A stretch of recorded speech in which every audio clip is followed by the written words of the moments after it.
ceux qui viennent d'entendre. Voilà, on va parler de Nao.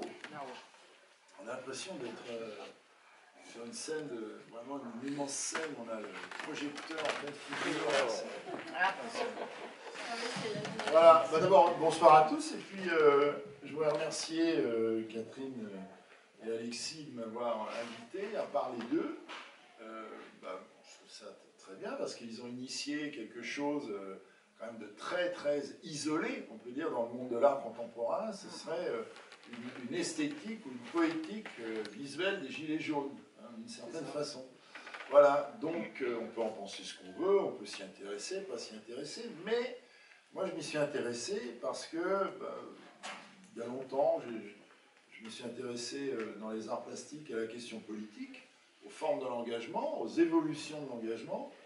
Ça a beaucoup changé, puisqu'on parlait du temps du communisme, par exemple, tout à l'heure, ou même des situationnistes, c'est-à-dire essentiellement les années 50, 1950 pour les situationnistes, pour les communistes le XXe siècle. Et vous savez sans doute que la question de l'engagement se posait dans des termes très différents, puisque c'était des termes systémiques. C'est-à-dire qu'on adhérait, on s'engageait pour des systèmes de pensée. Même le situationnisme, par ailleurs, bon, je ne vais pas rappeler qui était Guy Debord, mais vous savez que ce qui le caractérisait, c'était essentiellement sa très grande intolérance. C'est quelqu'un qui, au fond, ne supportait pas la contradiction. Si vous vous en doutez, relisez l'échange qu'il y a eu entre lui et un très grand penseur qui s'appelait Abraham Mols, qui enseignait à l'université de Strasbourg, qui était un cybernéticien, quelqu'un de passionnant, hélas qu'on a un peu trop oublié, au profit de certaines idoles, et comment Mols fait produit une réflexion extraordinaire sur le situationnisme, et comment finalement Debord le traite de haut, voilà, et finalement on lui dit jamais vous ne pourrez appartenir à ce mouvement, parce qu'au fond on sent qu'il n'a plus d'arguments à opposer aux gens qui construisent une critique très, très bien pensée, très théorique. L'engagement, longtemps, qu'est-ce que c'est? C'est l'alignement, d'une certaine façon. Alors, c'est pas une mauvaise chose, l'alignement. Si ce sur quoi l'on s'aligne et ce pourquoi l'on s'engage sont des valeurs respectables, humanistes, qui vont dans le sens de la désaliénation, qui vont dans le sens de l'émancipation humaine, bon, si c'est ce qui nous intéresse, au fond, c'est très bien. Mais on voit comment, quand on s'engage d'une manière systémique, on doit, d'une certaine manière, toujours accepter une partie du système avec laquelle on n'est pas forcément d'accord. Bon. Et ça fait évoluer le concept d'engagement, donc, qui sera théorisé notamment, entre autres, par Sartre en 1948, par Jean-Paul Sartre dans Qu'est-ce que la littérature? Donc, Sartre qui reprend la théorie de l'intellectuel global, contre lequel, après, très justement, on va construire ce qu'on appelle les intellectuels spécifiques, avec Michel Foucault et d'autres, c'est-à-dire les gens qui vont s'engager, non pas sur la totalité d'un système, le capitalisme, sa destruction, par exemple la nécessité du socialisme, par antinomie, mais sur la question, par exemple, des prisons, sur la question des femmes, sur la question, ne serait-ce même que des intellectuels. Alors, la dernière évolution, et c'est à celle-là que vous appartenez, elle naît au XXe siècle, c'est ce que moi j'ai appelé, après Jan Slizinski, qui était un grand performeur polonais, l'art contextuel. C'est une forme d'art contextuel, c'est-à-dire l'artiste réagit à des événements, bon, d'une manière finalement qui peut être très improvisée, parce que l'improvisation ici se détermine logiquement à partir d'une réalité qui peut être non organisée elle-même, non maîtrisée, compulsive, par exemple chaotique même, le cas échéant. Bon, personne n'avait prévu, si on parle des Gilets jaunes, personne n'avait prévu l'irruption de ce mouvement. Bon, qui s'essouffle, hein, le fait est, le prenons pas mal, hein, c'est l'objectivité qui nous intéresse. Bon, c'est un mouvement qui s'essouffle un an après, mais bon, c'est un mouvement qui a compté, et c'est un mouvement qui comptera. Moi, je suis historien de formation, historien en contemporaine, et l'historien sent très bien quand un mouvement est important. Si vous voulez, quand on compare la nuit debout de la République, bon, je suis allé voir, hein, ça, bien évidemment, Lordon Co. Et les Gilets jaunes, on voit que la nuit debout, ça ne comptera pas, et que les Gilets jaunes, ça comptera, historiquement, pour de multiples raisons complexes. Bon. Alors, Nao, donc artiste outsider, NAO, maintenant des artistes outsiders. Bon, ça ne veut pas dire qu'il n'y en a pas eu avant vous, il y en a eu beaucoup d'autres. Hein, les premiers apparaissent dans les années 1960, hein, dans différents domaines plastiques, très politisés en général, très à gauche, hein, plutôt même à l'extrême gauche en général, avec un fond de pensée qui soit un fond de pensée marxiste, oppositionnel au capitalisme, et puis qui très vite va dégager, on pourrait dire, des nouvelles voies un petit peu beaucoup plus critiques. Donc des artistes contextuels, il y en a avant vous, il y en aura après vous, mais vous êtes ceux du mouvement des Gilets jaunes. Et pourquoi ça m'a intéressé, c'est qu'au fond, je fais partie des rares personnes, enfin il y en a peut-être beaucoup que je ne connais pas, mais qui ont essayé non pas de mobiliser les artistes plasticiens pour les Gilets jaunes. Moi, bon, les Gilets jaunes n'ont pas besoin qu'on se mobilise pour eux. Chacun se sent gilet jaune ou pas, tel jour, plus ou moins, etc., en fonction de sa situation. Mais juste de voir comment un système de l'art, en l'occurrence en France, pouvait ou non trouver une caisse de résonance créatrice dans ce mouvement des Gilets jaunes, dans ce mouvement social. Et, excusez-moi, d'avoir constaté, comme vous, ici, qu'en fait, ça n'a eu aucune incidence, pour ainsi dire, dans le mouvement de l'art. On a même, vous avez organisé, avec Kaderatia, la colonie, un samedi après-midi de réflexion sur cette question. Est-ce qu'on peut aujourd'hui imaginer que l'art contemporain soit connecté avec le mouvement des Gilets jaunes, bon, dont on peut dire tout et n'importe quoi, bon, parce que c'est un mouvement compliqué, qui va de l'extrême gauche au fond à l'extrême droite, hein, et tout ce qu'il y a au milieu, entre les deux. Donc, il y a des choses que vous apprécierez, il y en a d'autres que vous vomirez, hein, ou inversement. Ben, mais on voit que ça n'a absolument pas pris. Et d'une certaine manière, NAO, que vous avez devant vous, sont les quasi uniques représentants des artistes qui sont intervenus dans les manifestations. Voilà, donc c'est aussi pour ça que ça m'a intéressé. J'ai voulu voir comment, d'une certaine manière, un art institutionnalisé très fortement comme l'art contemporain en France, bon, qui est un art qui se conditionne à travers un système, pouvait rester totalement imperméable au réel le plus immédiat, alors que la plupart des artistes dans ce même système ne parlent ou ne prétendent parler que du réel. Vous voyez, hein, ils parlent uniquement de la réalité, moi, la réalité, mon corps, ma vie, mon cul, mes voyages, ma résidence à la villa, trou du cul, etc. C'est formidable. Je ne parle que du monde, moi dans le monde, moi et le monde, ou le monde et moi peut-être, mais en fait rien. Vous voyez, déconnexion totale. Voilà. Et donc, ce qui m'intéresse ici, c'est la reconnexion. Et je vais parler tout à l'heure de la question du bouquet de tulipes de Jeff Koons, et je vais l'aborder sur la question de cette déconnexion. C'est-à-dire, en fait, le problème de l'art contemporain aujourd'hui, c'est pas qu'il soit bien, pas bien, qu'il soit pour les riches, ou je sais pas, bon, trop cher, systématisé, institutionnalisé. C'est juste qu'en fait, il se constitue presque, on pourrait dire, comme une sorte de continent qui s'est fracturé, une sorte de continent origine, qui serait une sorte de mission de l'art.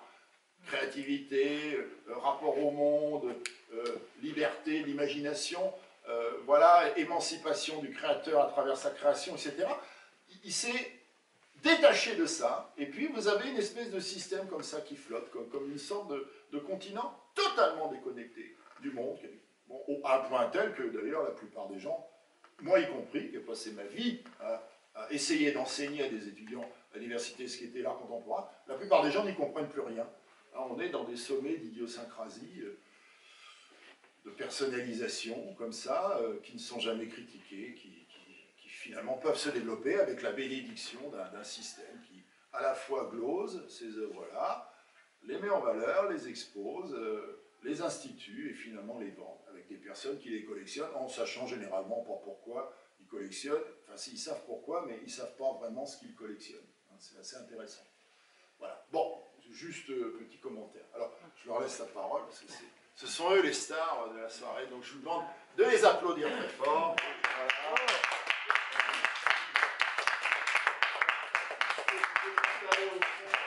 Voilà. Bon alors, évidemment, c'est pas facile de parler après Paul Ardenne, quand même. Mais non, mais si. Bon, alors on va vous lire en fait le manifeste NAO, NAO Artist Outsider, qui est paru dans la revue canadienne Inter.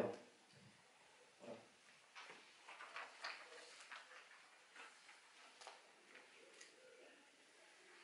Alors, qu'est-ce que NAO? Face à l'art de la domination, Nao, Nao, appelons au désir intense de réappropriation de notre dignité. Nous avons foi en l'émancipation de l'humanité. Nao, sommes un grand petit cirque qui agite des symboles pour défier les élites irresponsables avec comme repère le signe magique du sablier du temps existe. Nous, gladiateurs Nao, venons affronter l'art de la domination dans la lumière. Des bandes réfléchissantes signalant la catastrophe. C'est-à-dire le gilet jaune que portent les gilets, les bandes réfléchissantes. On n'est pas représenté, mais on est là, avec ce signe des temps, le sablier existe. Tant compté qu'il reste avant la catastrophe, d'où surgira l'émancipation. Signe des temps, sigle d'un cercle de magie. L'imminence de la catastrophe ordinaire, nous ne pouvons plus l'ignorer. Déchets dans les rues, on n'est pas de l'art. Sacs de couchage roulés en boule sale avec des humains dedans, têtes fracassées sur le sol durant les arrestations des manifestations, temps odieux du sacrifice de la lumière, explosion des espèces en disparition, laissés pour compte du système de tri sélectif de l'espèce, vision hypnotique de la propagande, de la censure et de l'autocensure. Nous ne pouvons pas dire que nous n'avons pas vécu les temps vengeurs de la révolte des Gilets jaunes. La machine a broyé les cerveaux rebelles au système, avec sa meute de loups flics solitaires, affamés en armure, les mouvements stromboscopiques des agités, sacrés circulant entre la terre et le ciel renversé. Une lame de fond qui vient de loin s'est soulevée avec éclat aujourd'hui. Nous avons affronté le mépris de classe intériorisé comme une insulte à renverser. Dans la lumière des bandes réfléchissantes, nous avons posé le sablier du temps. Pour mesurer l'espace qu'il reste à franchir, pour contrer l'interdiction d'exister. De notre temps sacrifié. Art en lutte, militant contre la misère, où l'on veut enfermer les plus pauvres comme des sauvages inadaptés au pouvoir du marché, dans une cage dont nous mordons et tordons les barreaux, aimantés par une conscience de solidarité, avec un peuple devenu allergique au mépris intériorisé comme une habitude. Comme une habitude acquise ou un fait établi que nous voulons du fond des tripes éradiquer. Prophétie de catastrophe annonçant le retour du sacré, nous posons par un geste un exemple de courage en l'avenir. L'humain comme énergie d'amour face à la biotechnologie qui est faite pour nous remplacer par des robots. Une esthétique de l'explosion, de la vitalité et de la joie, avec l'humour dérisoire d'interventions impromptues dans l'espace public. Les outsiders sortent de la réserve, où l'on a voulu les enfermer, pour les empêcher de s'exprimer librement et les faire marcher au pas militaire d'une dictature en marche. Éthique de l'émancipation des peuples opprimés.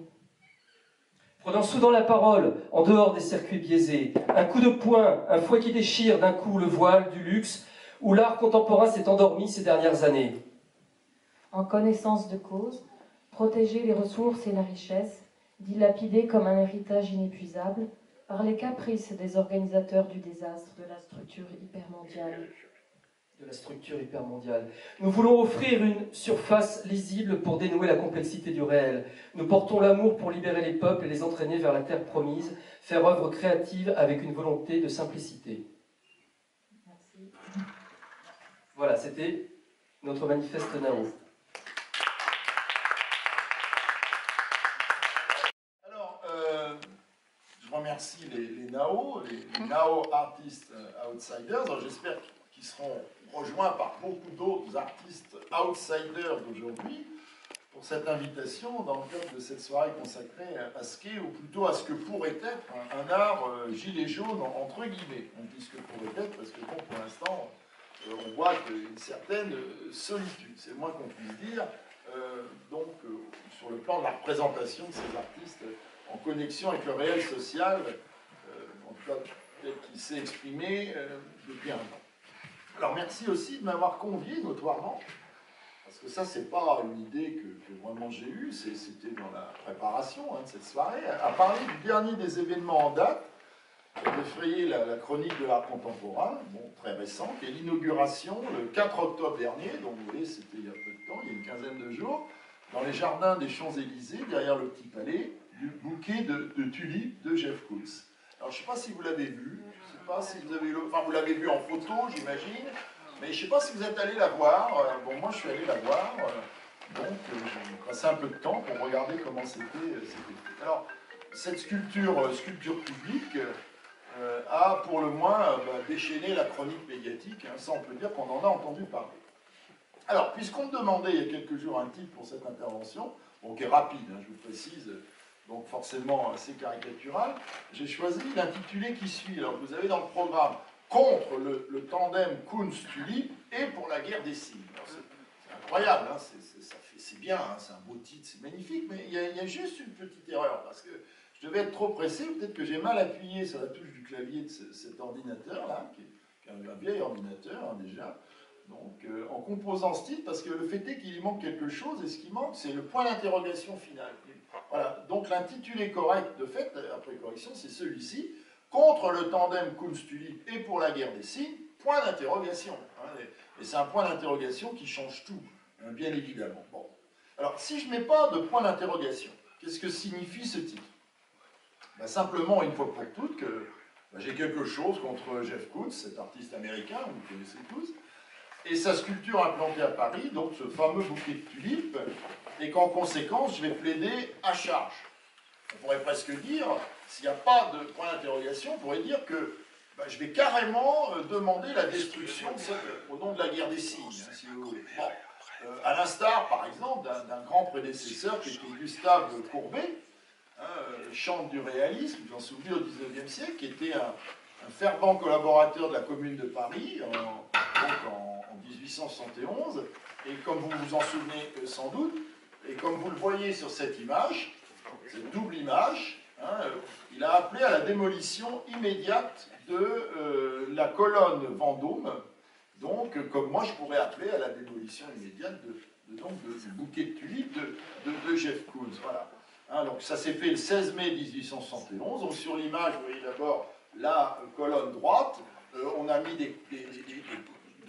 pas des câbles, hein, on fait des cordes, les soldats ont été mobilisés, les soldats de la commune, ils tirent. Alors d'une part, je n'appelle pas à démolir tout à fait ses sens le bouquet de tulipes de Jeff Koons, hein, au prétexte par exemple que Koons représente, comme vous le savez, on va dire à titre factuel et symbolique, l'artiste par excellence du néolibéralisme, hein, et du monde financiarisé. Bon, je ne crois pas me tromper quand même. Hein. D'autre part, je vais non pas plaider à charge, mais au contraire, je vais plaider à décharge. En montrant que le bouquet de tulipes de Koons, de Jeff Koons, loin d'être l'horreur plastique et la honte de Paris que certains ont voulu y voir, est en réalité et précisément, très justement, l'œuvre que Paris attendait. Je dirais même l'œuvre d'art impeccable dont a besoin le Paris contemporain, le Paris d'aujourd'hui. Voilà, et j'ajoute qu'il serait personnellement malvenu que je critique Jeff Koons, puisque cet artiste nord-américain éminent a préfacé il y a quelques années un de mes livres, consacré aux éditions Taschen, au duettiste Pierre et Gilles, vous connaissez Pierre et Gilles, deux icônes du monde de l'art vivant qui sont en plus de deux amis. Donc, le bouquet de tulipes de Jeff Koons, vous le voyez sur l'écran. Et donc, concernant, je précise bien mon propos, à propos de ce bouquet de tulipes, hein, au titre d'une œuvre parfaitement adaptée aux besoins culturels de Paris. Bon. Alors, vous voyez l'œuvre, hein, en soi, elle n'a rien de spectaculaire. Bon, c'est une œuvre en bronze, acier et aluminium peint. Rien de spectaculaire, sauf peut-être son poids. 33 tonnes, mais 30 pour le socle. Bon, alors j'insiste sur ce point, parce que vous savez que les médias adorent ça. Quand généralement on n'a rien à dire d'une œuvre, on parle de sa taille. Hein, voilà, et plus c'est grand, généralement, plus c'est intéressant, même si ça n'a strictement aucun intérêt. D'ailleurs, généralement, plus c'est grand, moins c'est intéressant. Hein, c'est le phénomène, quand la pensée dans une œuvre d'art est micro, si vous voulez la rendre intéressante, il faut du point de vue de la forme, de la morphogénèse, comme on pourrait dire, il faut la rendre macro. Hein, c'est comme ça. Bon. Alors, hauteur moyenne, une douzaine de mètres, pardon, et un propos d'une grande lisibilité. Alors, comme vous le voyez, vous avez un avant-bras humain posé sur un socle, hein, qui sort, donc la chair est rose, un avant-bras qui s'extrait de la terre d'un jardin, qui est le jardin derrière le Petit Palais, là, pas loin des Champs-Élysées, et il tend vers le ciel un bouquet de tulipes multicolores. Alors, sur le mode, on pourrait dire de l'offrande, hein, on vous offre quelque chose ici. Bon. Alors, comme vous le voyez sur les autres images, que je vous passe maintenant, ce bouquet de tulipes parisien, dans le parcours de Koons, n'est pas une œuvre originale. Hein. On en trouve d'autres, du même acabit, dont je vous en ai montré, je vous en montre plusieurs en photo, notamment pour des expositions en soi, et d'autres qui ont été implantés, en particulier sur le parvis du musée Guggenheim à Bilbao, hein, donc en Espagne, où vous avez aussi un grand Jeff Koons depuis longtemps, le fameux Poupi, hein, vous vous rappelez le petit chien là, ici en plantation. Alors la différence avec le bouquet, donc je vous le remets, hein, le bouquet parisien, voilà, vous le revoyez, il aurait en principe une différence. Il se chargerait, nous dit-on, d'une mission compassionnelle. Hein, c'est ce qui nous a été dit. Au sens où Jeff Koons aurait offert à la ville de Paris cette sculpture en hommage aux victimes du Bataclan, donc nos martyrs, victimes du fascisme islamique, donc, quand bien même son cadeau, pour finir, et c'est là le point de polémique, a coûté très cher en frais d'installation à la ville de Paris. Alors je ne vais pas rentrer de nouveau dans cette polémique, hein, savoir ce que ça a coûté, etc. Bon. Là, pour moi, n'est pas l'important. Pour cette première raison, dont je crois qu'il faut tenir compte, cette sculpture est une œuvre d'art public, et comme telle, elle est, et elle sera vue, comme un monument, et non plus avant longtemps comme un événement. Vous voyez, on va passer de l'événement au monument. Hein. C'est le monument qui va rester, et l'événement, on va l'oublier, bien évidemment. On oubliera très vite la raison d'être prétendument généreuse et fraternelle. Bon, je dis prétendument parce qu'on peut douter que Koons ait vraiment une réelle et intense sympathie pour les victimes du Bataclan. On ne voit pas pourquoi il en aurait plus pour celles du Bataclan que pour toutes les victimes dont les États-Unis, dans leurs guerres nombreuses, ont été à l'origine, hein, que ce soit en Irak, que ce soit en Syrie, que ce soit un peu partout dans le monde. Hein. Donc, je veux dire, s'il veut offrir des bouquets à toutes les victimes, si vous voulez, auxquelles, je ne sais pas, des fleurs, des tulipes doivent être offertes, il n'a pas fini. Hein. Je crois qu'il peut faire ça, il aurait pu faire ça d'ailleurs toute sa vie. Bon. Voilà, alors la critique qui a été faite, c'est, ben voilà, cette générosité, cette fraternité, au fond, bon, c'est quelque chose qu'on peut mettre de côté au profit de l'apparence. Alors, une sculpture publique, j'insiste là-dessus, sans faire mon professeur, mais c'est des choses que vous constatez tous les jours en vous promenant dans les villes, toujours, invariablement, c'est une représentation politique, hein, bien sûr. Bon. Et les gens qu'on appelle les iconoclastes, ceux qui cassent les œuvres d'art, hein, de tout temps, ne s'y sont pas trompés. Alors, j'ai envie de dire que de tout temps, si on a érigé dans l'espace commun, celui des places, des rues, des sculptures, on va dire des sculptures amicales, on n'a pas manqué aussi de déboulonner ce qu'on pourrait appeler les sculptures ennemies, c'est-à-dire les sculptures inamicales. Bon. Alors, le bouquet de tulipes de Koons, donc voilà, vous le voyez, nous revenons à lui, il doit être, à cet égard, considéré comme une sculpture amie. J'ai bien le bouquet de Koons pour Paris, et tout à fait sororale. Bon, comme je dis plus haut, il s'agit d'une réalisation bien adaptée pour moi au Paris contemporain, raccord, comme on dit aujourd'hui, hein, en état, auraient dit les Grecs anciens, ou le philosophe nazi Martin Heidegger, en état de ce que les Grecs l'appelaient l'oismosis. Hein, l'oismosis, donc l'osmose fusionnelle, ici avec son site d'implantation, c'est-à-dire la ville de Paris, la proximité des Champs-Élysées, hein, donc d'un des quartiers les plus riches du monde, comme vous le savez, donc une véritable icône touristique à proprement parler. Alors, maintenant, je vais essayer d'expliquer pourquoi ce bouquet de tulipes est adapté à cette ville dans laquelle nous sommes. Enfin, nous sommes à la limite d'une périphérie ici, hein, pas tout à fait dans ce qu'est cette ville vraiment. Pourquoi est-ce typically parisienne, hein, c'est la grande question. Bon. D'abord, et là vous voyez une photographie de Koons devant l'espace compris entre le palais de Tokyo et le musée d'art moderne, anciennement musée d'art moderne de la ville de Paris, qui s'appelle maintenant musée d'art moderne de Paris, hein, depuis sa réouverture. Bon, ce qui était son premier nom. D'ailleurs, c'était même c'était le musée national d'art moderne dans les années 40, quand il a été créé une première fois sous l'occupation allemande, puis recréé après la guerre une seconde fois, après l'occupation allemande. Alors ce que vous voyez, c'est Koons, il est très content, il tend un bouquet de tulipes devant une représentation, une photo du site. Bon. Vous savez que ce site n'est pas celui qui a été retenu, il y a eu beaucoup de polémiques, mais vous voyez quand même une photo ici, on est en 2016, Vous voyez Kunz au milieu de deux femmes qui sourient, qui sont tout à fait contentes devant la photo de ce site, toujours le même.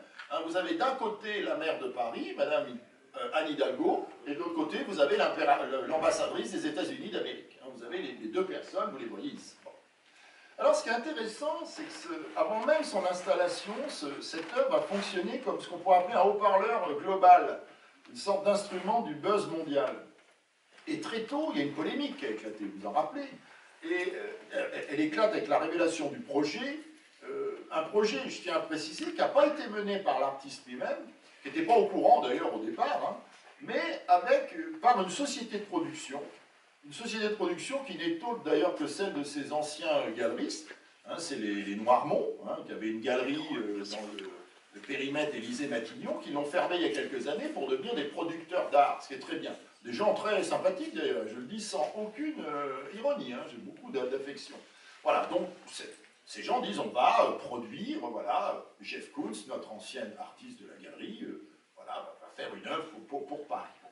Alors, donc beaucoup de voix, vous vous rappelez, vont s'élever contre le projet d'implantation de cette sculpture, alors soit parce que l'endroit est mal choisi, on considère que c'est pas bon, hein, ce fameux parvis entre le Palais de Tokyo et le Musée d'Art moderne de Paris.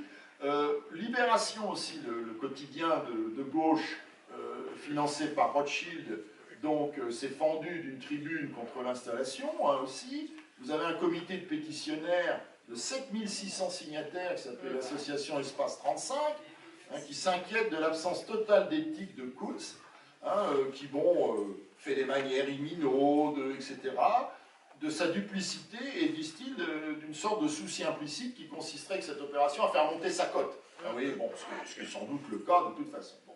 Alors, ce qui est intéressant dans ce dispositif premier et oppositionnel, c'est que c'est la meilleure des choses, par un effet pervers bien connu des communicants, s'il y en a ici, il tend à rendre le sujet à la fois intéressant, distractif et incontournable. Hein, c'est comme ça. Alors, Paris, on revient à Paris en tant que cité, vous le savez, existe plus comme une image que comme une métropole vivante. Hein. L'essentiel de ces vivants, ils sont d'ailleurs méprisés à l'exception de sa bourgeoisie, hein, et de ses riches résidents internationaux. Et pour Paris ainsi défini, on pourrait dire que l'affaire, on va l'appeler l'affaire bouquet de tulipes de Jeff Koons, joue comme un produit d'appel publicitaire, au fond opportun, intéressant en soi de cette espèce d'écho universel qu'il génère. Alors, on en parle jusqu'aux confins de l'espace habité, du fait de la notoriété même de Jeff Koons, artiste détenteur d'un prix record pour une de ses œuvres. Alors là, vous voyez, sur l'image, vous voyez le fameux rabbit, le fameux lapin, hein, vous voyez, ce lapin brillant, là, réfléchissant. En mai dernier, à New York, dans une vente aux enchères, il a été adjugé à 91,1 millions de dollars, ce qui en fait l'œuvre d'art d'un artiste vivant la plus chère jamais vendue au monde. Bon. Alors, j'ajoute en matière de durée du message, alors ça c'est très intéressant ici, le longtemps de ce message. Ce message dure très longtemps. L'affaire Koons bouquet de tulipes, je vous le rappelle, a commencé au début de l'année 2016 par l'annonce du projet. Elle vient de s'achever fin 2019, plus de 3 ans plus tard, hein, enfin 3 ans plus tard à peu près, pardon, avec la concrétisation de ce projet. Donc vous avez un temps long de réitération du message qui est quelque chose d'absolument formidable à l'ère de l'information instantanée, puisque normalement le régime de l'information instantanée, qui est basé sur ce qu'on appelle l'économie du scoop, hein, qui est une économie rapide et transitoire, généralement fait que le message est aussi vite oublié qu'il est délivré. Hein, vous voyez, c'est comme ça. Bon, on l'a très bien vu récemment, c'est intéressant. Moi, j'habite près de Rouen, donc il y a eu l'explosion, l'incendie de cette usine chimique, Lubrizol. Donc les Rouennais voient cette usine brûler, et les médias commencent à s'y intéresser. Pas de chance, Jacques Chirac meurt. Donc ils ne s'intéressent qu'à Jacques Chirac. Pendant 4 jours, on ne parle que de Jacques Chirac. Et puis, flûte, bon, maintenant on va oublier Jacques Chirac. Je ne sais plus si vous vous rappelez qui c'était. C'est un homme, il a été maire, il était président. Vous savez, il y a des histoires de valises. Vous savez aussi qu'il y a aussi des condamnations en justice, mais des gens trop malades pour faire de la prison. Bon, voilà. Bon, bref. Un monstre politique, un grand politique, on peut dire. Bon. Un grand, vraiment, je pense, à l'ancienne, on va dire, hein, sur le mode machiavélien. Ce qui est un compliment, d'une certaine manière, en politique. Parce que la politique n'a pas changé. Je ne pense pas que c'est le mal avec qu'elle va changer. Les apparences politiques vont changer, la manière de le faire. Mais bon, attendons un petit peu pour voir si ça se concrétise. Bon, Ah ben zut, de quoi on va parler? Ah ben oui, Lubrizol, c'est vrai. Il y avait cette bon sang d'usine chimique qui a brûlé. Et pendant une semaine, les médias vous tartinent ça en continu, bien évidemment. Bon, nos fameux journalistes, la plupart de nos journalistes étant, comme vous le savez, simplement des répétiteurs de notices rédigées par les agences de presse, hein, grosso modo. Hein, c'est très facile. Vous lisez le matin dans votre téléphone toutes les rubriques des agences de presse, et vous écoutez après la radio, et vous voyez que sur toutes les chaînes de radio, où vous regardez la télé, les chaînes de télé, tout le monde parle de ce que vous venez de lire le matin même. Hein. Donc vous êtes déjà informé, il n'y a strictement aucun problème. Voilà. Bon, donc il faut faire attention, le journalisme, hein, c'est quelque chose de compliqué aujourd'hui. Hein, il y a le journalisme glorieux, journalisme d'investigation, dont on a besoin, et puis il y a celui on pourrait dire des répétiteurs, hein, donc, dont on pourrait se débarrasser. Alors, deuxième point où le bouquet de tulipes de Kunz est encore notoirement bien adapté à Paris, je dirais, c'est on regarde sa complète disponibilité pour l'image. Hein, il est vraiment fait pour l'image, hein, c'est une œuvre faite pour l'image. Bon, elle a des couleurs, elle est facile à comprendre, bon voilà, c'est un art assez facile, bon. Et cette question de la disponibilité pour l'image, ça rejoint une ville où on multiplie tant et plus les accroches visuelles spectaculaires. Alors regardez sur l'image, par exemple ici, vous avez par exemple les fantastiques feux d'artifice du 14 juillet. Je ne sais pas si vous en avez vu, hein, retransmis à la télévision, alors avec des messages qui passent. Enfin, vous savez, c'est l'image de l'amour social, tout le monde s'aime, c'est formidable, on ne s'est jamais autant aimé, qu'est-ce que c'est beau la République française, enfin bon voilà, les gens bon, bref. Mais nous nous aimons tous. Alors, vous voyez aussi, par exemple, le carrefour Frère Bourroulet-Clisé de Champs-Élysées-Clémenceau. Vous voyez ici. Vous voyez les nuits blanches, quelques images, des nuits blanches hyperboliques hein, de Paris. Bon, la dernière en date, c'était intéressant. Vous voyez, tout le monde pouvait participer parce qu'il y avait un parcours. Et si par exemple vous faisiez du running, vous pouviez aller d'un point à l'autre en courant. Vous voyez, il y a plusieurs, c'est absolument formidable. Vous voyez tout ça extraordinaire. Vous n'iriez pas dans un musée le jour, mais parce que c'est ouvert la nuit, vous allez y aller la nuit. Hein. Bon, évidemment, vous avez tout le troupeau qui suit comme ça et qui vous fait dire « Oh, j'y suis allé, mais il y avait trop de monde, j'ai pas pu rentrer. » Bon, c'est comme ça. Bon. Moi, je vais à la Nuit Blanche, j'habite à Saint-Pierre-les-Elbeuf. Je vous promets, on peut rentrer partout. Il n'y a aucun problème. D'ailleurs, il n'y a rien à voir. C'est le problème de la centralisation culturelle. Hein. C'est comme ça. Malraux avait bien essayé quelque chose, mais ça n'a pas... Voilà. Alors, c'est comme le tribunal de grande instance de Renzo Piano, que vous voyez là, la future tour triangle de Norman Foster, hein, que vous voyez là, etc., etc. Alors, cette disponibilité pour l'image, oui, Paris, exactement comme à New York récemment.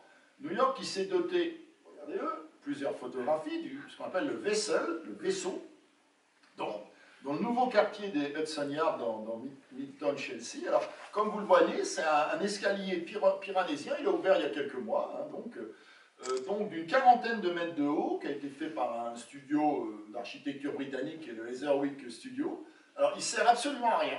Ça ne sert à rien. Donc, vous voyez, on voit bien que ça ne sert à rien. C'est un escalier qui monte, comme ça, voilà, bon, super. Voilà, mais à sa base, et vous le voyez, regardez la photo, hein, judicieusement équipé d'un miroir pour selfie.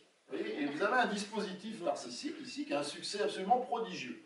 Voilà, alors je n'ai aucun doute, les visiteurs de passage à Paris, après les mariés qui viennent s'y faire photographier, après les amants qui vont forniquer sur son socle, ou pire, voilà, ne refuseront en rien le bouquet de tulipes, ce spot avantageux pour les selfisters, sans danger qui plus est pour les acrobates hein, qui l'escaladeraient. Alors cet aspect de non-dangerosité, j'y insiste, est important hein, dans nos sociétés où n'importe quel geste est soumis au principe de précaution, hein, vous le savez.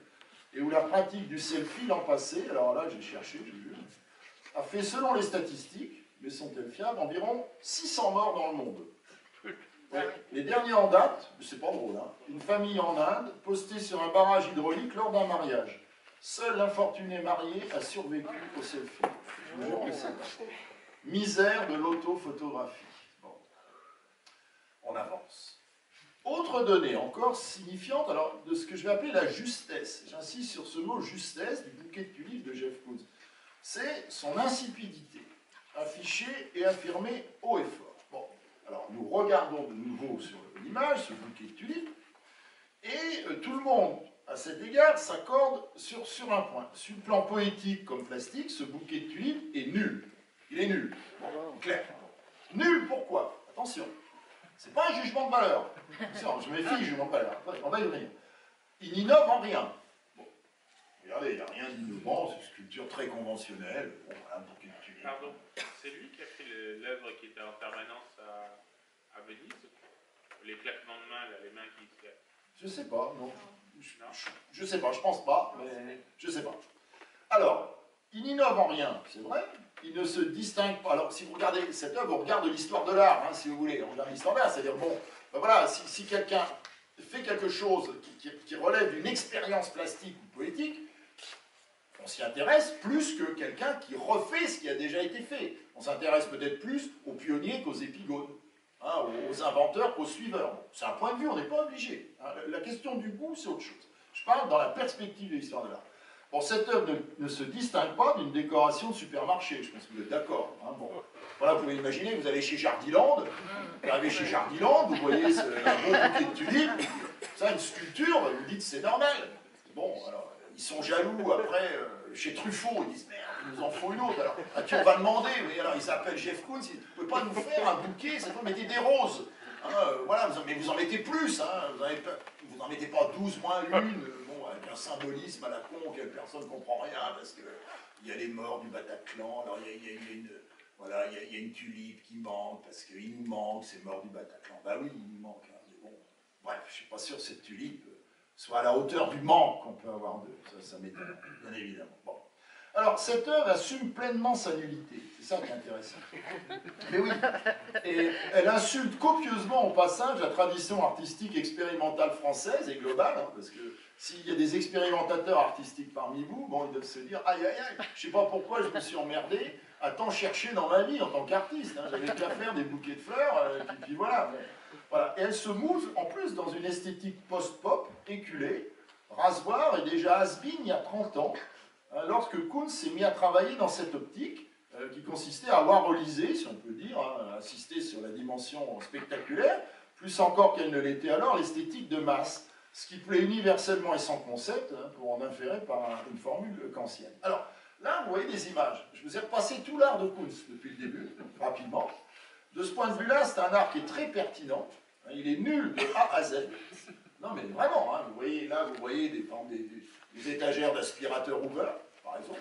Voilà. Qu'est-ce que vous voyez encore?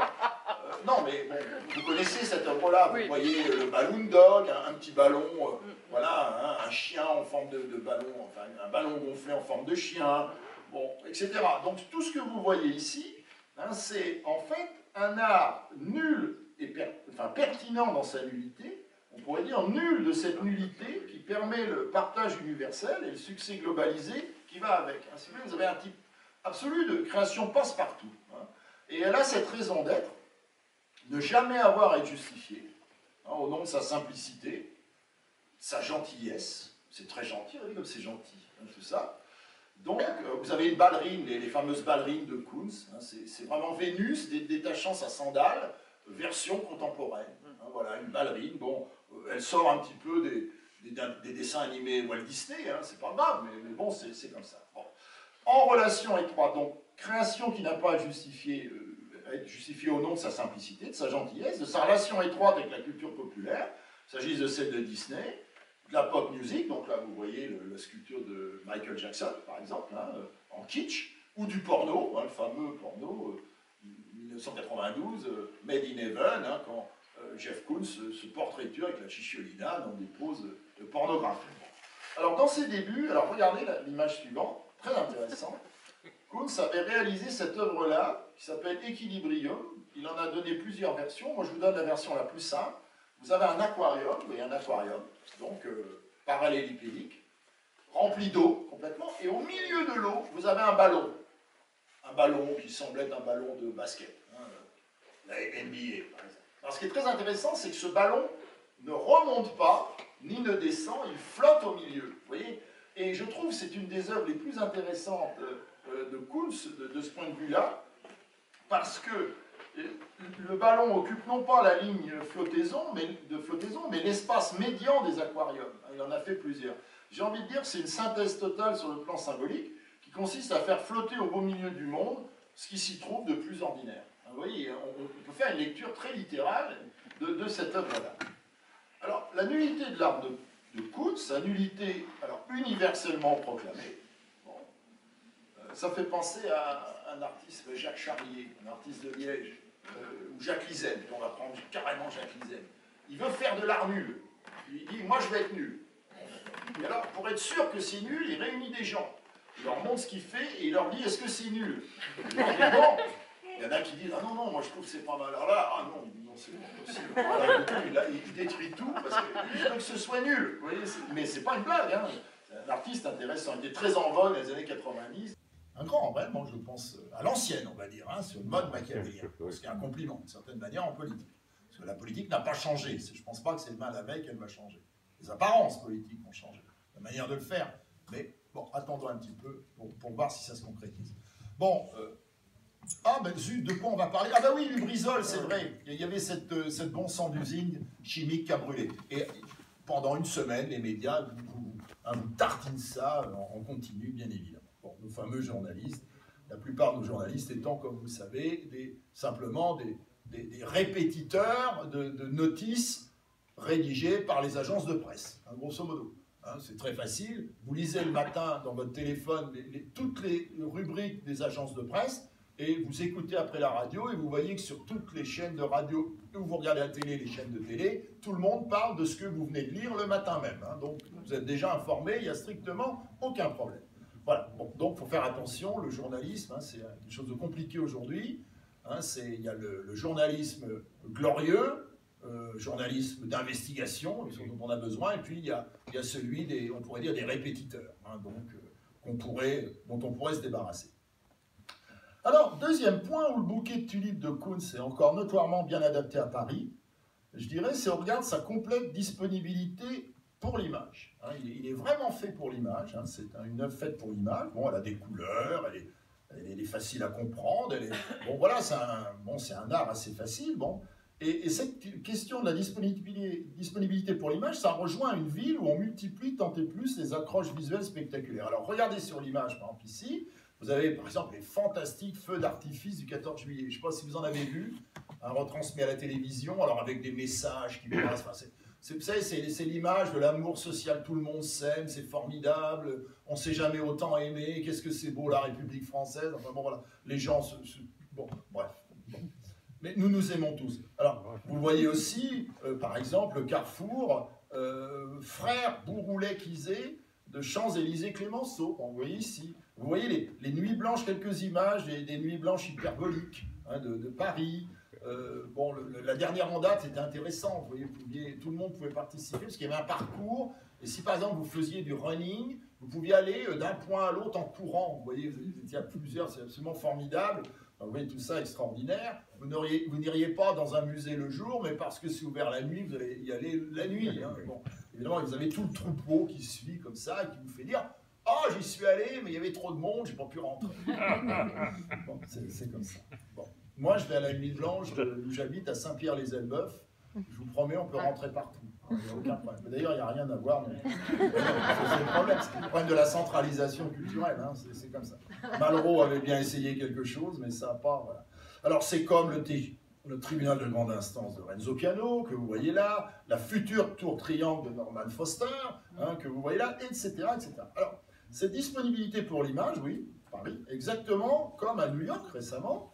New York qui s'est doté, regardez-le, plusieurs photographies de ce qu'on appelle le vaisseau, dans le nouveau quartier des Hudson Yards dans Midtown Chelsea. Alors, comme vous le voyez, c'est un escalier piranésien, il a ouvert il y a quelques mois, hein, donc d'une quarantaine de mètres de haut, qui a été fait par un studio d'architecture britannique, le Heatherwick Studio. Alors, il ne sert absolument à rien, ça ne sert à rien. Donc, vous voyez, on voit bien que ça ne sert à rien, c'est un escalier qui monte, comme ça, voilà, bon, super. Voilà, mais à sa base, et vous le voyez, la photo, hein, judicieusement équipé d'un miroir pour selfie. Vous voyez, et vous avez un dispositif narcissique ici qui a un succès absolument prodigieux. Voilà, alors j'ai aucun doute, les visiteurs de passage à Paris, après les mariés qui viennent s'y faire photographier, après les amants qui vont forniquer sur son socle, ou pire, voilà, ne refuseront en rien le bouquet de tulipes, ce spot avantageux pour les selfisters sans danger qui plus est pour les acrobates qui l'escaladeraient. Alors cet aspect de non-dangerosité, j'y insiste, est important dans nos sociétés où n'importe quel geste est soumis au principe de précaution, vous le savez, et où la pratique du selfie l'an passé, alors là j'ai cherché, je vous jure, a fait, selon les statistiques, mais sont-elles fiables, environ 600 morts dans le monde.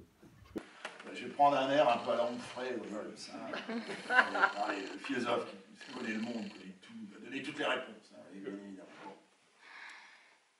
Quand le nul est le standard, non, ça fait un peu Luc Ferry, ça. Non, pas nos grands philosophes, vous les connaissez. Bon, tout le monde veut le standard du nul et est prêt à dépenser des fortunes, non pas pour montrer sa singularité, mais au contraire pour afficher son absence de singularité et sa soumission comblée à la nullité standard universelle. Bon. Alors la nullité de Kuntz donc, a cette conséquence sur le plan du goût. La norme générale, c'est quoi? C'est d'aimer le bouquet de tulipes, mais, attention, de l'aimer en passant, comme touriste, comme amateur d'art occasionnel.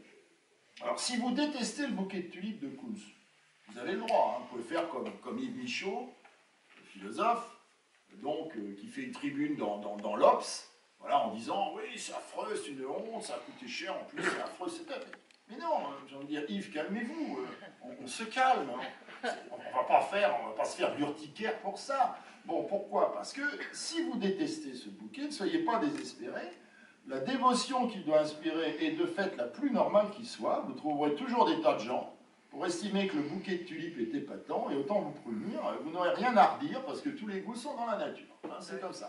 Vox populi, vox dei. Alors le concept de vox populi, vox dei, dans l'art de Kuntz, c'est quelque chose qui est très correct. J'avance, j'ai presque fini, rassurez-vous. Une autre donnée force de ce bouquet de tulipes, alors toujours dans l'optique d'une bonne adaptation à ce qui est devenu le Paris contemporain, c'est-à-dire cette fois une ville musée, une cité patrimoine, un spot pour touristes, pour rentiers, pour héritiers airbnbistes, avant toute autre chose, donc, et en conséquence, sa dimension narcotique. J'insiste sur ce point.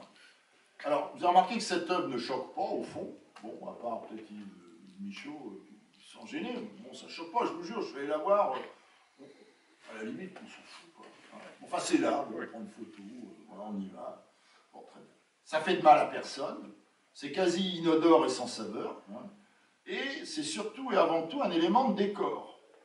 Ce qu'on pourrait appeler un élément de décor plus, en ce qui concerne cette œuvre, le décor plus. Alors, dans le paysage tapisserie de Paris, qui est une ville vendue prostitutionnellement par ses dirigeants et les merchandisers à la consommation touristique globale, et à la politique d'image superlative, et on peut dire que cette œuvre-là contribue à assoupir la raison au profit du spectacle. C'est là qu'on retrouve notre ami Debord, mais Debord c'était un peu plus compliqué que ça quand même, heureusement. Dans une logique où le divertissement doit l'emporter à tout prix. Enfin, la dernière donnée. La dernière donnée, et là, vous voyez Jeff Koons souriant, là, il est content, il sourit à côté de son rabbit. Voilà, donc vous voyez, c'est la photo. C'est la question de la célébration néolibérale. Je viens à ça, c'est la dernière donnée que j'adore. Alors, ce terme néolibéralisme, vous savez qu'il est apparu dans les années 1990. On entend par là en économie un système libéral dérégulé, déconnecté du réel. Bon, par exemple, la cotation des valeurs boursières est essentiellement spéculative et jamais fondée sur la valeur ou le potentiel des entreprises. Les salaires peuvent être faramineux et aussi bien dérisoires. Je pense que certains s'en rendent compte ici. Bon.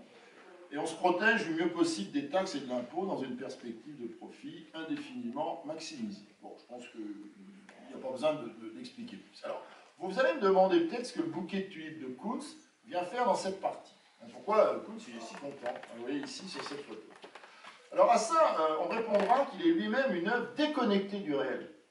En dépit de la fable de la compassion construite à partir de lui par ses promoteurs. Pourquoi déconnecté du réel? En cela qu'il ne dit rien par sa forme de la réalité du monde contemporain. Ça ne dit absolument rien de la réalité du monde contemporain.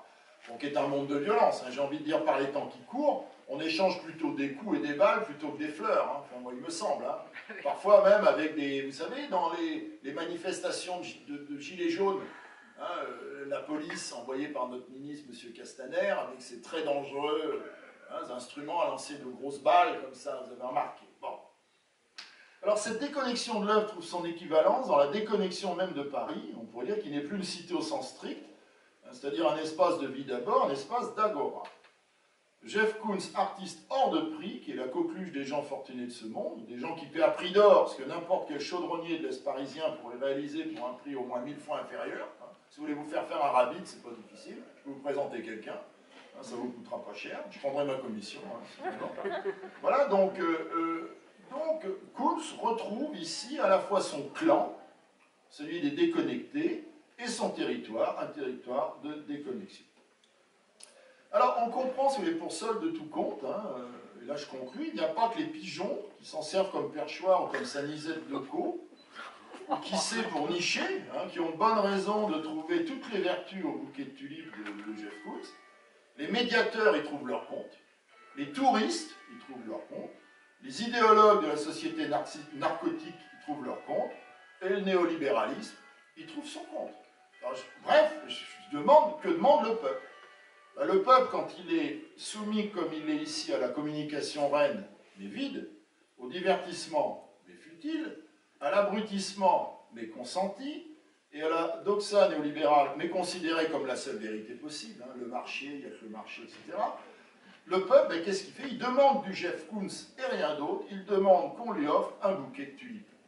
Vous voyez? Bon. Merci d'applaudir, non pas moi, mais d'applaudir le tour de force, ou pour mieux dire, le coup de faiblesse converti en tour de force. Voilà. Je vous remercie.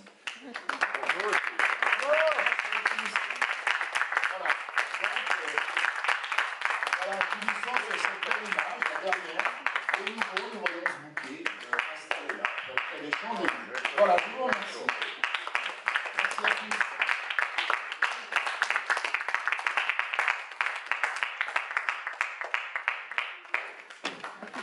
Alors, paraît-il maintenant, dans cette soirée bien organisée finalement, je dois m'acquitter du rôle de... Alors c'est ironique, hein, évidemment, puisqu'on vient de parler de l'enchère record qui a été battue par le Rabbit de Jeff Koons, donc 91,1 millions de dollars, et là je dois animer une séance d'enchères, réellement, comme un commissaire-priseur le ferait, donc consacré aux œuvres des NAO que vous avez en bas, vous les avez vus en bas, dans le hall d'accueil. Donc, je pense qu'on peut prendre une petite pause, on va vous servir du champagne, on vous met en condition. C'est comme chez Sotheby's, hein, Christie's ou chez Drew, on vous met en condition, attention, hein, champagne, donc, vous regardez, et vous verrez que les prix sont affichés. Les prix sont affichés.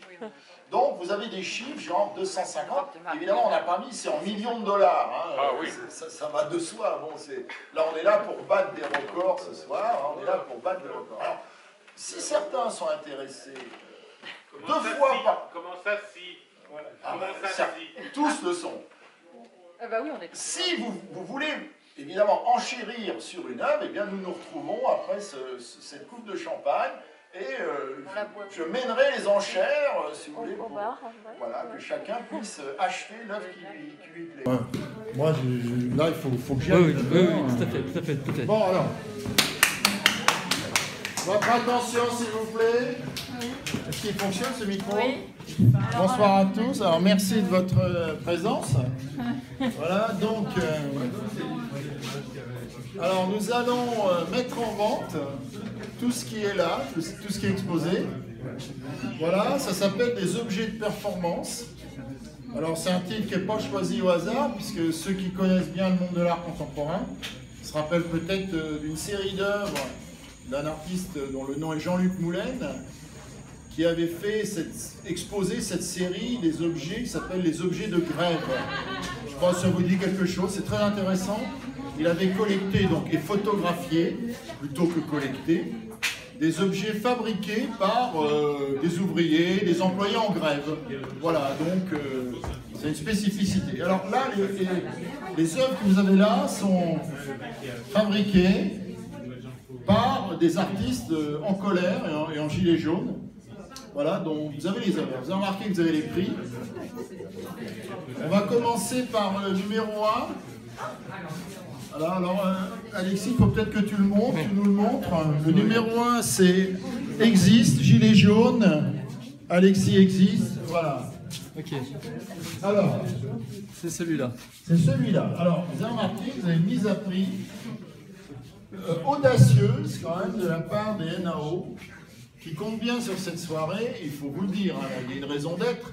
Dans la suite du mouvement de la FIAC, vous savez que la Foire internationale d'art contemporain a très bien marché cette année.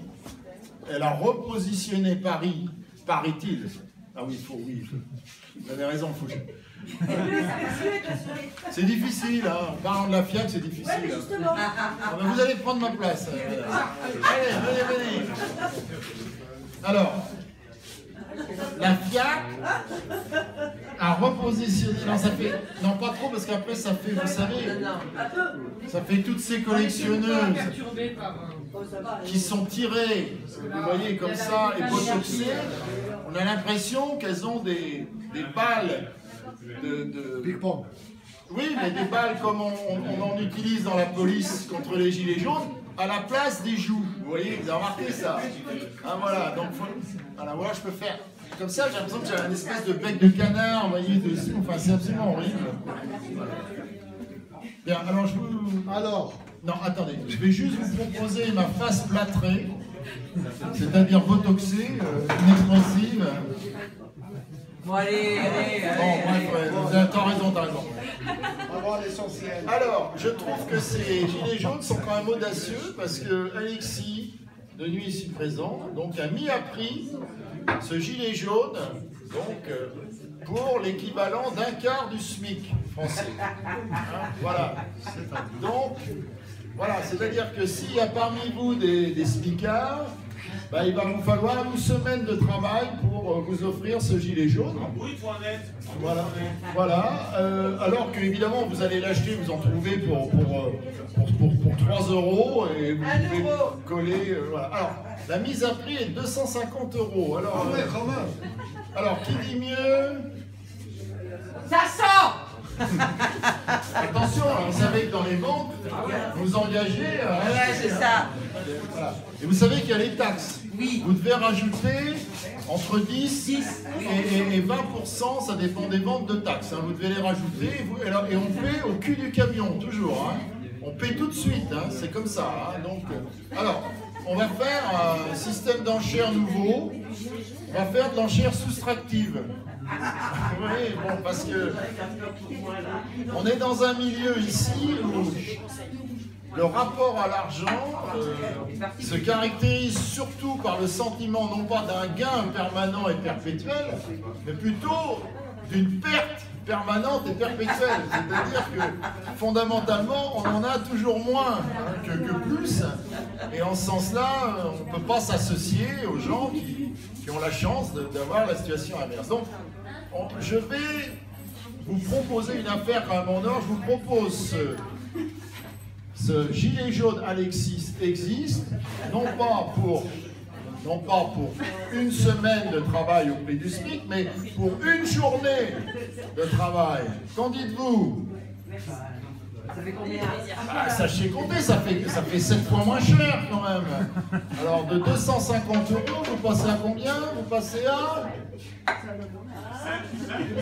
Ça m'étonne pas que vous soyez pauvre. Hein, alors là, si vous comptez comme ça, vous ne ferez jamais fortune. Hein. Bon alors. 4 €. Bon allez, on le met à 35 €. 35 €, qui dit moins? Qui dit moins? Qui dit moins? 35 €, qui dit moins? Alors, là, oui, 30 € ici, qui dit moins? Ah, quoi? 4 €? Ouais, et encore? Ah oui. Et encore? Et encore? Alors, attention, il y a un prix de réserve. Alexis, quel est ton prix de réserve? 3 € le prix du gilet. Ah, 3 €. Non, je te donnerai une adresse, on les trouve à 1 €. 1 €, dit madame. Madame, 1 €. Il y a un prix de Ouais, mais là, réserve, je l'ai c'est payé 3 à € 3, plus les taxes. Hein, Non, 3 €, et ouais. vous verserez 15 centimes d'euros de taxes. Bon, voilà, on vous la juge, madame. Alors, pour madame, ce gilet à 3 €, 15 centimes. Alors, il faut dire quelque chose. Alors, attendez, un mot historique. Attendez, vous êtes filmé. Ouais, un mot historique. Vous savez Alors. que le sablier, là, Oui. c'est le même symbole que celui de Extinction Rebellion. Ah là Oui, là. mais C'est j'étais. embêtant, hein. Non, parce Non que j'ai été le premier à l'inventer, si tu veux. Oh, c'est bien avant. C'est bien avant. L'inventeur Oui, des c'est pas symboles. le problème, Alors, c'est que c'est je vais faire venir une artiste ici, Berthilde. Venez, tu vois, parce que vous, avant de venir, vous avez fabriqué des banderoles pour Extinction Rébellion. Alors, est-ce que vous êtes d'accord que ceci a un rapport avec Extinction Rébellion? Absolument. Ah, absolument. Oui. Alors, il y a une question qui se pose immédiatement. Ce monsieur prétend être l'inventeur de ceci. Vous l'utilisez. Avez-vous versé des droits à monsieur? Ah mais moi je n'ai aucun droit sur ce logo. Oui, mais vous l'utilisez sans payer. Ah, alors vous me prenez complètement au dépourvu. Oui, mais là-dessus. enfin, au dépourvu, Oui, mais vous mais, vous n'êtes pas gêné pour l'utiliser sans payer les droits. Vous voyez, ça c'est très capitaliste finalement, c'est de la prédation. Hein, D'accord, c'est- mais écoutez, venez voler. Les pauvres auteurs. Venez demain, il y a une action d'Extinction Rébellion à Paris. Donc venez avec nous et vous parlerez certainement avec l'auteur ou le co-auteur de ce logo. Voilà. Alors où Très est bien. cette manifestation? Ah bah, le lieu est encore secret, mais je suis une demain, référente, donc c'est demain, faut pas tenir le lieu secret. demain vous pouvez me donner votre numéro. C'est quoi, et c'est le je- graphiste Bon, très bien. Bah écoutez, voilà. Voilà. Cette vente, on l'a bien amorcée, c'était un bon succès. Alors, je vais vous la laisser terminer seule, vous négociez avec les artistes directement. Et je vous remercie. Voilà. Bien. Bonne soirée à tous, bonnes enchères. Donc, dans le sens évidemment du négatif. Hein, ça va de soi. Merci Paul. De rien, Merci, plaisir. Pas l'Ardenne, je veux dire. Voilà, je peux pas signer beaucoup plus vite. Merci. Merci Paul. Ouais. Oui, au revoir Paul. Au Merci revoir. beaucoup. Ah, continuez. Allez, bien. Continuez. Strong.